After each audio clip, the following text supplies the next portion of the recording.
Assalamualaikum warahmatullahi wabarakatuh. Di sini saya Hani Mufidah akan menjelaskan tentang risiko investasi di pasar modal.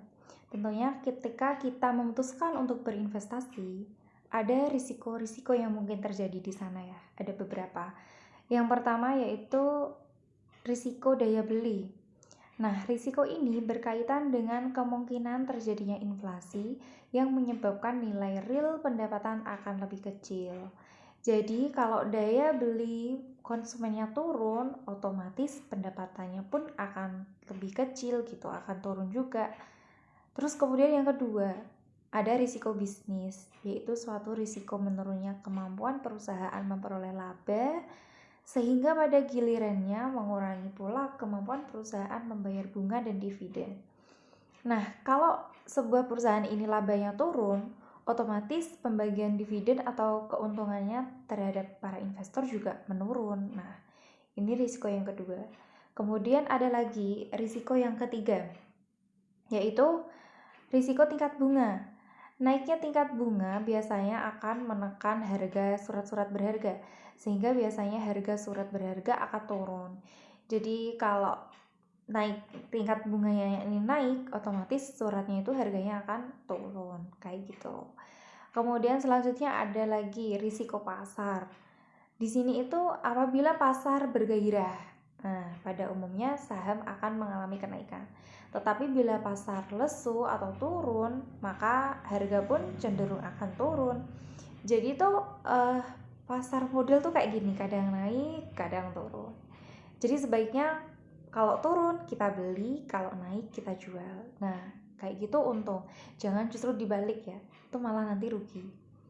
Nah, itu risiko yang keempat. Masih ada lagi satu risiko, yaitu risiko likuiditas. Risiko ini berkaitan dengan kemampuan suatu surat berharga untuk segera diperjualbelikan tanpa mengalami kerugian yang berarti. Nah, kalau yang ini kerugiannya itu nggak terlalu besar ya, kalau misal pun rugi.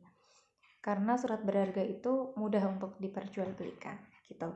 Selanjutnya saya akan menjelaskan tentang ini, strategi pengembangan pasar modal syariah. Oke, dari sini. Yang pertama, kita harus mengatur penerapan prinsip syariah. Jadi, apakah sudah sesuai ataukah melanggar. Setelah itu diatur, kemudian kita menuju ke step berikutnya, yaitu menyusun standar akuntansi. Kalau akuntansinya bagus, otomatis pengembangan pasar modal syariah akan ikut bagus juga dong gitu. Kemudian yang ketiga ini ada sosialisasi penerapan prinsip syariah. Jadi kita sosialisasikan apa sih yang membedakan antara produk syariah dengan produk pasar modal konvensional. Biar nanti ketika masyarakat tahu, mereka bisa memilih karena kiranya lebih baik, seperti itu. Selanjutnya setelah itu mengembangkan produk pasar modal berbasis syariah yang telah ada. Jadi produknya itu terus dikembangkan sehingga akan lebih baik dan juga lebih diminati masyarakat. Kalau itu udah dilakukan, selanjutnya yaitu menciptakan sebuah produk pasar modal yang berbasis syariah yang baru. Jadi tetap dikembangkan lagi, diinovasikan lagi, membuat produk pasar modal yang baru lagi, seperti itu. Baru nanti yang terakhir yaitu ini, melakukan kerjasama pengkajian penggambaran produk pasar modal berbasis syariah. Nah, seperti itu. Oke, kita udah di penghujung materi. Waktunya kami pamit undur diri. Terima kasih kepada teman-teman semuanya yang sudah mendengarkan penjelasan dari kelompok kami dan juga dari makalah kami. Apabila ada kekurangan, kami mohon maaf yang sebesar-besarnya. Terima kasih. Wassalamualaikum warahmatullahi wabarakatuh.